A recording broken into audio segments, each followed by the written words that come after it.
In the farthest corners of the wilderness, where cold wind howls through timber and silence hides unseen motion, survival can shift in a heartbeat. Camps collapse, metal bends, and footsteps vanish beneath snow. From the frozen roads of Siberia in 2025 to the icy plains of Baffin Island in 2024, each ordeal exposes nature's raw dominance. In this video, we'll uncover 6 chilling encounters that prove how easily power can turn to peril. The Amur region of far eastern Russia had always been an unforgiving territory, a sprawling wilderness where the taiga stretched endlessly in all directions and winter arrived without warning. On October 27, 2025, the region was experiencing one of its earliest snowfalls in decades, blanketing the dense forests in thick white powder that muffled sound and reduced visibility to mere meters. This was the landscape where 5 forestry workers found themselves that morning, tasked with clearing a remote logging road that had become impassable after weeks of neglect and the sudden onset of winter weather. Sergei Volkov, the crew supervisor at 43, had been working in these forests for over 2 decades. He knew the risks that came with the territory, from equipment failures in sub-zero temperatures to the occasional encounter with wildlife. Beside him in the Snowcat sat Yulia Ivanenko, 36, the crew's equipment specialist who could fix just about anything with spare parts and determination. In the rear compartment, Dmitry Karpov, Elena Morozova, and Alexei Petrov worked on organizing chainsaws and clearing tools, their breath forming small clouds in the frigid air, despite the vehicle's struggling heater. The Snowcat had been performing admirably, given the conditions, its tracks churning through the accumulating snow as they pushed deeper into the forest. They were approximately 30 kilometers from the nearest settlement, working on a section of road that serviced a logging operation further north. The company had been expanding its reach into previously untouched forest areas. This move had drawn criticism from environmental groups, but continued nonetheless due to economic pressures and demand for timber. Around mid-morning, the Snowcat began making an ominous grinding noise. Sergei brought the vehicle to a halt and announced they would need to inspect the tracks. The wind had picked up considerably, howling through the trees and sending cascades of snow falling from overloaded branches. Visibility was rapidly deteriorating as gusts whipped up swirling snow devils that danced across the road. What none of them knew was that a massive Russian grizzly bear had been tracking their progress for the past hour. The animal, a male weighing close to 400 kilograms, had been displaced from its usual territory by the logging operations. The early snow had also disrupted its feeding patterns, leaving it desperately hungry and irritable as it should have been, consuming vast quantities of food to prepare for hibernation. Instead, it was starving and growing increasingly aggressive. Dmitry and Elena had just climbed out of the rear compartment to examine the right track when the bear made its presence known. It emerged from the tree line with shocking speed, a blur of brown fur and raw power that seemed impossible for something so large. The animal crashed into the side of the Snowcat with such force that the entire vehicle rocked violently on its suspension. Sergei, who had been standing near the front of the vehicle, was immediately thrown against the metal frame by the impact. He crumpled to the ground as the bear continued its assault, using its massive paws to batter the Snowcat's exterior. Dmitry tried to scramble back into the vehicle, but found himself pinned between the bear's bulk and the rear compartment door. The animal's hot breath created clouds of vapor that mingled with the falling snow as it bit and clawed at anything within reach. Inside the cab, Yulia grabbed the emergency flare kit, her hands shaking as adrenaline surged through her. She managed to ignite one and tossed it through the partially open window, the bright red flame sputtering in the wind. Alexei, still in the rear compartment, seized a metal pry bar and began hammering it against the interior walls, creating a cacophony of noise that he hoped would drive the animal away. Elena had fallen when the bear first struck, and now found herself sprawled in the snow several meters from the vehicle. She could see the bear's massive form as it continued to attack, could hear the terrible sounds of metal bending, and the animal's guttural growls. She tried to crawl further away, but her legs refused to cooperate, shock and cold already beginning to shut down her body's responses. The attack continued for what felt like hours, but was likely only 10 or 12 minutes. Alexei continued banging on every metal surface he could reach, while Yulia lit additional flares and threw anything she could find through the windows. The bear circled the Snowcat repeatedly, occasionally rearing up on its hind legs to bring its full weight down on the vehicle's roof. Eventually, perhaps exhausted or simply losing interest, the bear withdrew. It moved back into the forest with surprising silence, disappearing into the swirling snow as suddenly as it had appeared. The aftermath was devastating. Sergei lay motionless in the snow near the front of the vehicle, his injuries catastrophic from both the initial impact and the extreme cold. Dmitry remained pinned against the rear compartment, having succumbed to blunt force trauma and exposure. Elena, though conscious when Yulia and Alexei reached her, died from hypothermia before they could get her into whatever shelter the damaged Snowcat could provide. The two survivors huddled together in the cab, using the emergency radio to call for help. The response took nearly 4 hours due to the weather conditions and remote location. When the rescue team finally arrived, they found Alexei and Yulia suffering from severe frostbite and psychological trauma, but alive. The bear had vanished into the vast taiga, and tracking it in the conditions proved impossible. The incident sent shockwaves through the logging industry in the Amur region. Investigations revealed that the area where the attack occurred had experienced intensive logging, displacing several bear families from their traditional territories, just as they were preparing for winter. The early snowfall compounded the problem by limiting food sources and forcing the animals to range farther in search of sustenance. Alexei and Yulia both required extensive medical treatment for their frostbite injuries, with Alexei losing parts of 3 fingers to the cold. Neither returned to forestry work, both citing the psychological impact of watching their colleagues die while being unable to help them effectively. The tragedy served as a brutal reminder that, even with modern equipment and safety protocols, the Russian wilderness remained a place where nature's power could overwhelm human preparations in an instant, especially when human activity disrupted the delicate balance that allowed humans and massive predators to coexist in the same territory.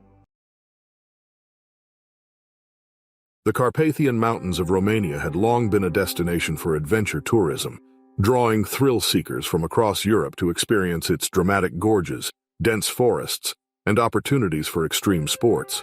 On May 14, 2025, the region was experiencing perfect spring weather, with morning mist clinging to the valleys and temperatures that promised a warm afternoon. The area had become increasingly popular for bungee jumping, with several companies setting up operations along the deeper gorges, where the combination of height and natural beauty created an unforgettable experience. Adrian Stoica, a 31-year-old software engineer from Bucharest, had been looking forward to this trip for months. He had convinced his friend Ioana Marin, 28 and considerably more cautious by nature, to join him for what he promised would be a once-in-a-lifetime experience.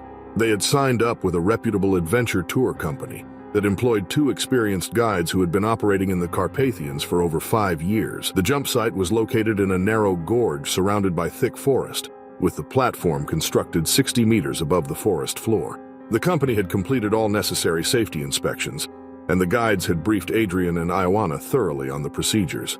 Adrian went first, his whoops of excitement echoing off the rock walls as he plummeted downward before the bungee cord caught and bounced him back up. Ioana followed minutes later, her scream transforming from terror to exhilaration as the cord did its job perfectly. Both landed safely on the padded forest floor, adrenaline still coursing through their systems as they unclipped from their harnesses. The guides began the methodical process of gathering the ropes and checking the equipment for the next group scheduled to arrive in an hour. The area where they worked was relatively clear, with the underbrush cut back to prevent any entanglement issues with the bungee cords. What none of them had considered was that the Carpathian brown bear population had been expanding in recent years, with conservation efforts proving successful, perhaps too successful for the comfort of those who worked in the remote areas. One particular male, weighing approximately 250 kilograms, had been foraging in the area throughout the morning. The bear had caught the scent of food from the backpacks the group had left near the base of the gorge, packs that contained energy bars, sandwiches, and other items that smelled intensely appealing to an animal preparing for the active summer months. The bear emerged from a section of undergrowth roughly 20 meters from where they were working. For a moment, nobody noticed its presence. The animal moved with surprising quiet for its size, drawn directly toward the pile of backpacks. One of the guides spotted it first and shouted a warning, but the bear had already reached the equipment. It swatted at a fallen rope with one massive paw, the movement almost playful, but demonstrating the raw power in the animal's limbs. Then it turned its attention to the backpacks, and that was when Adrian made a critical mistake. Instead of backing away slowly as the guides were urgently instructing, he moved forward, apparently trying to retrieve his bag, which contained his phone and wallet. The bear's response was immediate and violent. It lunged toward Adrian with shocking speed, covering the distance between them in seconds. Its paw struck his shoulder with enough force to knock him completely off his feet. He fell hard, his body scraping against rocks and exposed tree roots as he tumbled backward. His arm took the worst of the initial impact, followed by his side as he tried to roll away from the animal. Ioana screamed and began backing toward a cluster of trees, her mind struggling to process what was happening. The two guides reacted with the training they had gained from working in bear country. They grabbed metal equipment rods and began banging them together, creating a loud clanging noise that echoed through the gorge. They shouted continuously, trying to make themselves appear as large and threatening as possible. One guide threw his backpack directly at the bear, the bag hitting its flank and causing it to turn away from Adrian for a moment. The other guide moved laterally, still banging the metal rods and yelling. The combination of noise and perceived threats from multiple directions confused the animal. It took several steps back, swinging its head from side to side as it assessed the situation. Adrian lay on the ground, bleeding from multiple lacerations on his arm and side. He had the presence of mind to remain still, his body screaming in pain, but his survival instinct was overriding any urge to move. Ioana watched in horror from her position near the trees, tears streaming down her face as she witnessed her friend's injuries. The bear circled once more, sniffing the air and occasionally glancing at the backpacks. The guides continued their noise-making, never stopping their shouts and the metallic clanging. After what felt like an eternity but was likely less than 3 minutes, the bear seemed to lose interest. It turned and lumbered back into the undergrowth, disappearing into the forest with the same eerie quiet with which it had arrived. The moment the bear was out of sight, everyone sprang into action. The guides rushed to Adrian's side while Ioana stumbled over on shaking legs. Adrian was conscious and responsive, though clearly in severe pain. His shoulder was bruised and swelling rapidly, and the cuts on his arm were bleeding steadily. They used clothing from the backpacks to create makeshift bandages, applying pressure to stop the bleeding. One guide immediately used a satellite phone to call for emergency services, while the other performed a more thorough assessment of Adrian's injuries. They decided to move him uphill toward a clearing where a helicopter could potentially land, supporting him between them as Ioana carried the essential equipment. The medical team arrived approximately 90 minutes later, accessing the site via a rough trail that wound up from the valley floor. Adrian was treated on site before being transported to a hospital in the nearest city.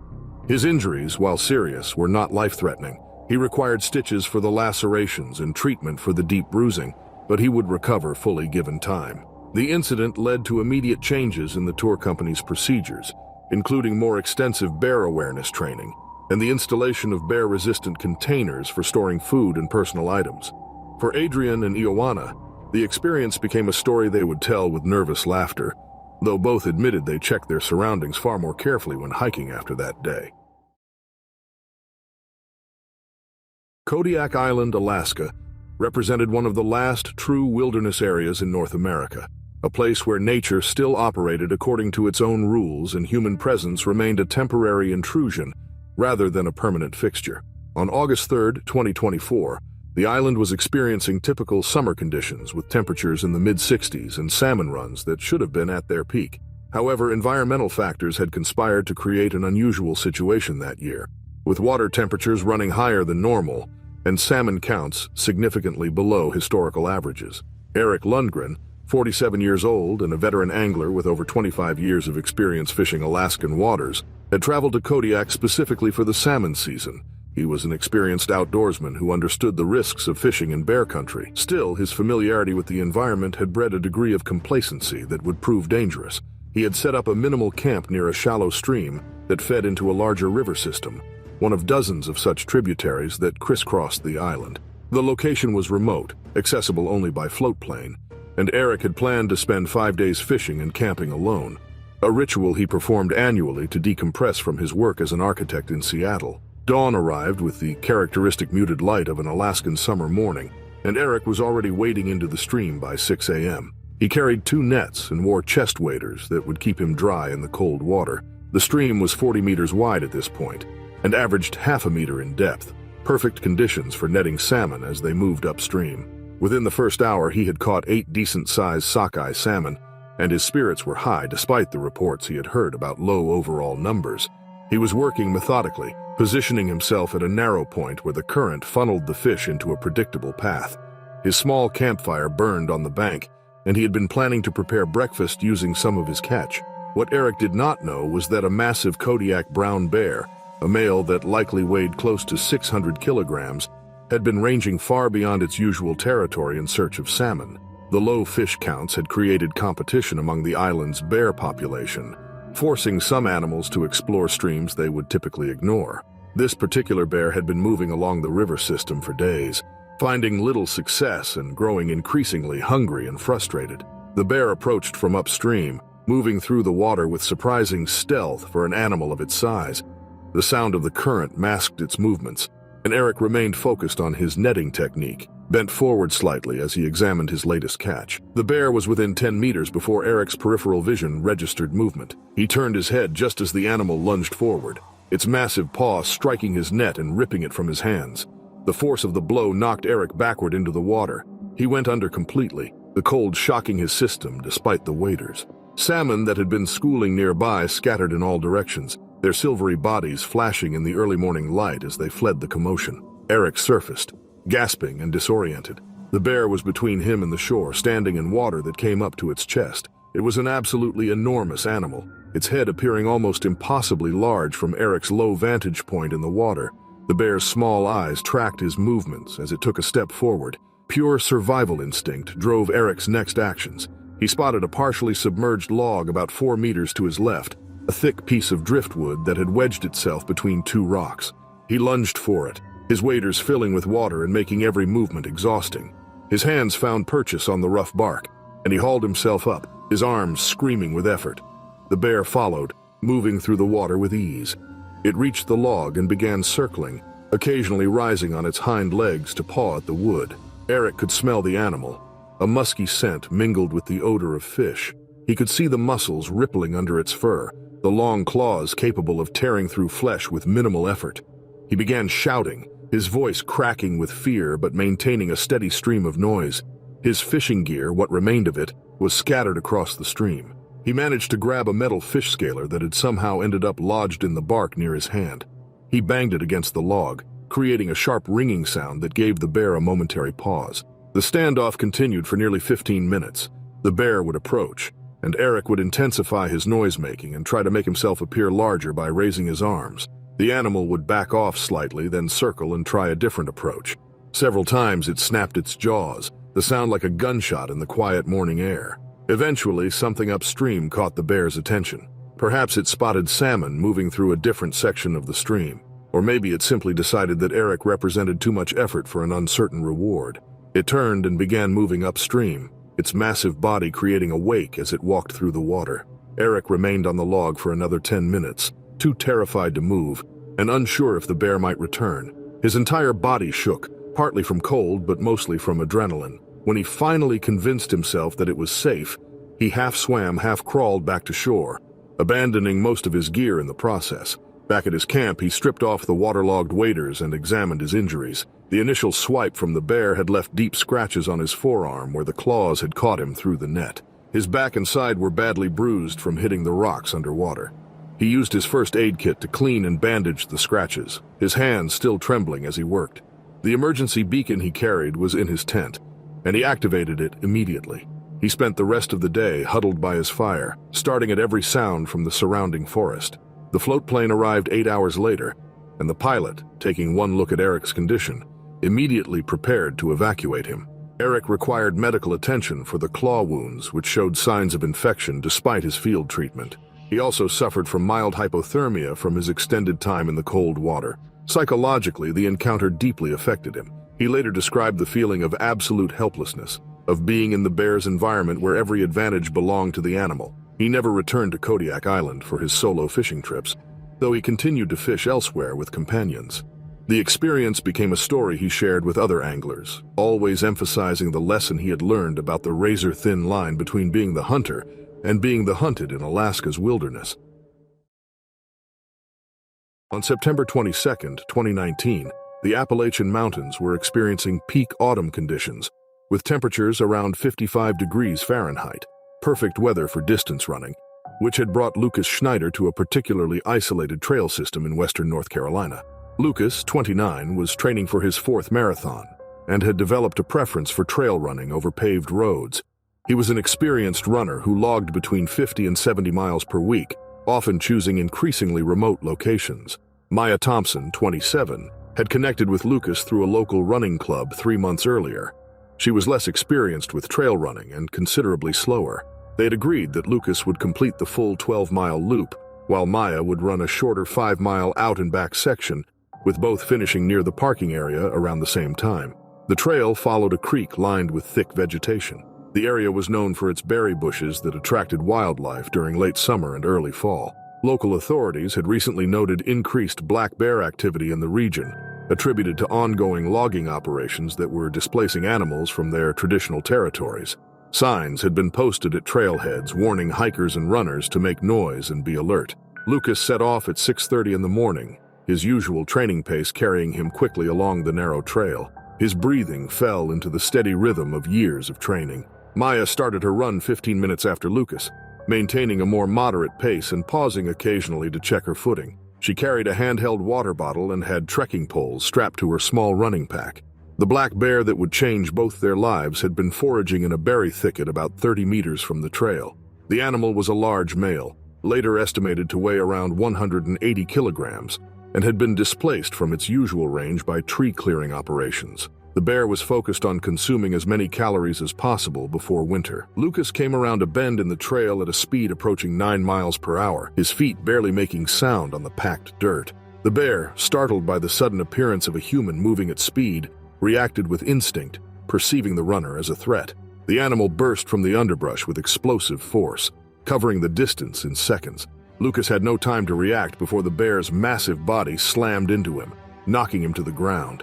His head struck a rock, and he felt something crack in his ribcage as the bear's weight pressed down on him. Maya was approximately 200 meters behind. She heard the commotion first, a crashing sound followed by what might have been a shout, though it cut off almost immediately. She increased her speed, rounding the same bend. The scene that confronted her was nightmarish. The bear was on top of Lucas, who lay motionless on the trail. The animal was using its paws in repeated striking motions. Blood was visible on the ground and on Lucas's bright blue running shirt. Maya's water bottle slipped from her hand. She screamed, a high-pitched sound that carried through the forest. Her hands fumbled for the trekking poles on her pack, managing to pull one free. She began striking it against a large oak tree beside the trail, producing a sharp cracking sound. She continued screaming, her voice going hoarse almost immediately, but she did not stop. The bear's head turned toward her, and for a terrible moment Maya thought it would charge her next. Instead, after what might have been 10 seconds but felt like minutes, the animal moved off Lucas's body and retreated into the underbrush. It moved with surprising quiet, and within moments the forest seemed to swallow all evidence of its presence. Maya stumbled forward to where Lucas lay. The bear's claws had inflicted deep lacerations across his chest and arms. His breathing was shallow and labored, each inhale producing a wet, rattling sound that suggested serious internal damage. His eyes were open but unfocused. She dropped to her knees beside him, her hands hovering uselessly over his body as she tried to determine where to apply pressure to slow the bleeding. There were too many wounds and blood was pooling beneath him. She pulled her phone from her pocket, her hands shaking. 1 bar of signal, barely enough. The emergency call connected, and Maya tried to explain their location while applying pressure to the worst of the visible wounds with her jacket. The dispatcher asked questions that Maya struggled to answer coherently. Yes, the bear was gone. No, she could not provide exact coordinates, only the trail name and an approximate distance from the parking area. Lucas's breathing changed, becoming more irregular. Maya kept talking to him, telling him help was coming and to stay with her, though she was not sure he could hear her. His eyes had closed and his skin had taken on a grayish pallor that terrified her more than the blood. It took emergency responders 45 minutes to reach their location. The trail was too narrow and rough for vehicles, forcing paramedics to hike in with their equipment. When they finally arrived, they immediately began working on Lucas, but Maya could see in their expressions that the situation was grave. Lucas died before they could transport him out of the forest. Blood loss and internal injuries had been too severe, and the response time had been too long. Maya watched the paramedics stop their efforts, watched them cover Lucas's body with a silver emergency blanket, and something in her mind simply refused to accept what was happening. The aftermath involved extensive interviews with wildlife officials and trauma counseling that Maya would continue for years. The bear was eventually tracked and euthanized, though there was debate about whether this was necessary given that the animal had been defending what it perceived as its territory. Lucas's death shook the running community in the region. Memorial runs were organized and fundraisers established scholarships in his name. Maya struggled to return to running at all, and when she eventually did, she never again ventured onto remote trails alone. The incident became a cautionary tale among trail runners about the genuine dangers in wild spaces, dangers that no amount of experience or fitness could fully mitigate. The remote mountains of Montana were among the most isolated territories in the continental United States. On January 11, 2023, a severe cold front descended on the area, bringing temperatures below 0 Fahrenheit and heavy snow accumulation. This was where Officer Daniel Harper and Officer Maria Vasquez found themselves manning a tiny wilderness outpost that served as a check station for winter travelers. The outpost was a modest single-room structure, approximately 12 by 15 feet, with reinforced walls, a small wood stove, and minimal amenities. Daniel Harper, 34, had been working in wilderness areas for over a decade. Maria Vasquez, 29, had previously worked in Alaska. They had arrived 3 days earlier for a week-long rotation. The weather had deteriorated steadily, making the road impassable and radio communication unreliable. What they could not have anticipated was a grizzly bear active during what should have been hibernation season. The male bear, estimated at over 400 kilograms, had been displaced from its den by autumn logging. Unable to establish a new den, the animal remained active, disoriented, hungry, and desperate. It had detected food storage scents from the outpost. At approximately 2 in the morning, a thunderous impact against the exterior wall shook the entire structure and knocked items from a shelf. Both officers jumped to their feet. Another impact followed, accompanied by a low growl that vibrated through the building. Maria peered through the shutters and glimpsed something massive moving outside. The bear systematically investigated the building, seeking food sources. The generator shook as the animal bumped it. Stacked firewood toppled with a crash. Metal trash bins were scattered across the snow. Daniel pressed himself against the storage shed door, adding weight to the reinforced lock. Maria grabbed a metal pot and began striking it with a spoon, producing a loud ringing sound. Her hands trembled with adrenaline. She shouted, trying to project aggression. Daniel joined in, banging his fist against the interior wall. The bear circled repeatedly, growing more aggressive. It pawed at shutters, testing their strength. It bit at the roof corner, pulling down ice and wood chunks. Its claws scraping the metal siding created a teeth-setting screech. Occasionally, the bear would charge walls, using its full weight to ram them. Each impact threatened to breach their shelter, though the building held. The officers heard the animal's heavy breathing between attacks. This pattern continued for hours. The bear would attack, they would respond with noise, then brief pauses before repeating. Neither could sustain a shout. Their voices grew hoarse within 30 minutes. They alternated between noise-making and catching their breath, never allowing complete silence. Around 4 in the morning, attack frequency decreased. The bear still circled, but with less energy. Daniel and Maria maintained vigilance, huddled near the wood stove for warmth and psychological comfort. Dawn came around 7 a.m. They heard the bear moving away, its footfalls crunching through snow. Maria watched through the shutters as the massive shape disappeared into the tree line 50 meters away. Neither suggested going outside. They remained inside throughout the day, taking turns watching for the bear's return. The damaged radio equipment had cut off communication with headquarters. The bear did not return the following night. On the 3rd day, a relief team arrived via snowmobile to evacuate them. The outpost showed extensive exterior damage with torn siding, bent shutters, and a severely dented generator housing. Snow tracks revealed the bear's movements around the building. Both officers required medical evaluation for stress-related symptoms. Neither had slept properly in days, both showing acute anxiety signs. Daniel had severely bruised his shoulder from pressing against the door.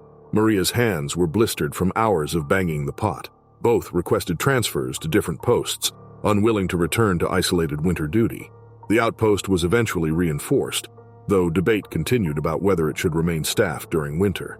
The incident became a legend among Montana wilderness officers, shared during training about the real dangers of remote duty. For Daniel and Maria, it was a defining night, a reminder that routine assignments could turn into life-threatening situations when the wilderness pushed back against human presence. Baffin Island, located in the Canadian Arctic territory of Nunavut, represented one of the most extreme environments on Earth where scientific research could be conducted. On March 18, 2024, the region was experiencing typical late winter conditions, with temperatures hovering around -25 degrees Celsius and weather patterns that could shift from clear skies to whiteout conditions within minutes. This was the landscape where glaciologists Hannah Reed and Mathieu Tremblay were conducting fieldwork, studying ice formation patterns, and collecting core samples for climate change research. Hannah Reed, 36, had been conducting Arctic research for over 12 years and held a doctorate in glaciology. Mathieu Tremblay, 41, specialized in the mechanical properties of ice. They had separated from their main research team to investigate a narrow ice channel between two larger ice formations, traveling with a specialized sled carrying equipment, survival gear, and food supplies. The morning had started clear with excellent visibility.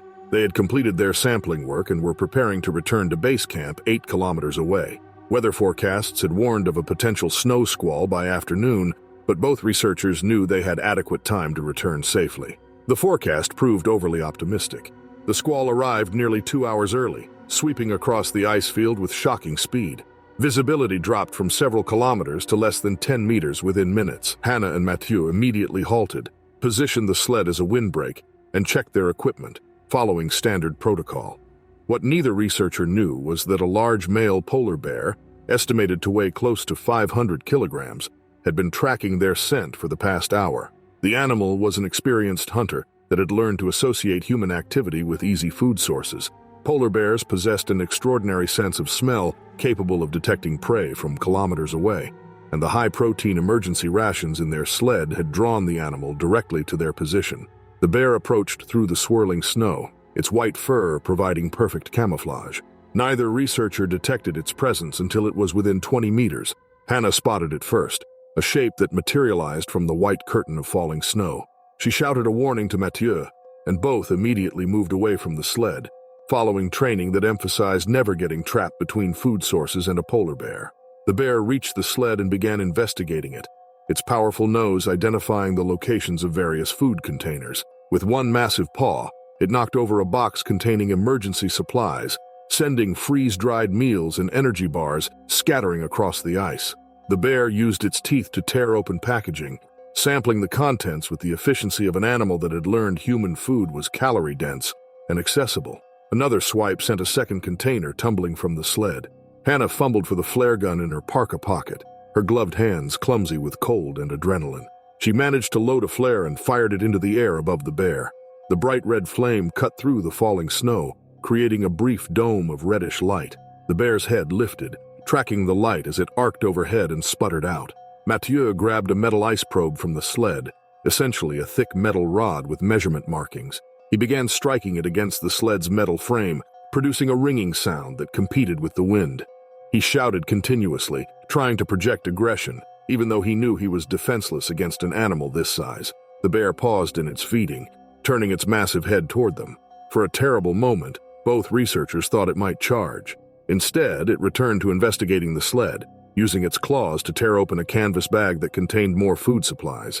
Containers rolled across the ice, some disappearing into the swirling snow. Hannah fired a second flare, this one at a lower angle, which skipped across the ice near the bear. The animal jumped back slightly, startled by the sudden movement and bright light. Mathieu continued banging the metal probe, now adding loud vocalizations that were half shout, half growl, mimicking the aggressive bear sounds he had heard on recordings during safety training. The bear circled the sled twice, occasionally pawing at loose ropes or nudging containers with its nose. It seemed torn between the easy food source and the increasing harassment from the two humans. Hannah and Mathieu maintained their noise-making, never allowing more than a few seconds of silence. Their arms ached from the effort, and the cold was beginning to affect their exposed faces despite their protective gear. After approximately 8 minutes that felt like hours, the bear seemed to make a decision. It grabbed one final package in its jaws and turned away from the sled, lumbering into the swirling snow. Within moments, the white curtain of the blizzard swallowed its form completely, leaving no trace that it had been there except for the scattered debris around the sled. Neither Hannah nor Mathieu moved immediately. They stood in the howling wind, still gripping their makeshift defensive tools, waiting to ensure the bear would not return. After several minutes, they cautiously approached the sled to assess the damage. The scene was chaotic, with food packages torn open, containers scattered, and several pieces of equipment knocked from their secured positions. They worked quickly to salvage what they could, repacking the sled with hands that shook from both cold and residual fear. Much of their food supply was gone or contaminated with bear saliva and snow. Several sample containers had been crushed under the bear's weight. The emergency radio equipment appeared intact, which was their primary concern. Once the sled was secured, they began the careful journey back toward base camp. The squall continued for another hour before finally clearing, revealing the vast ice field under heavy cloud cover.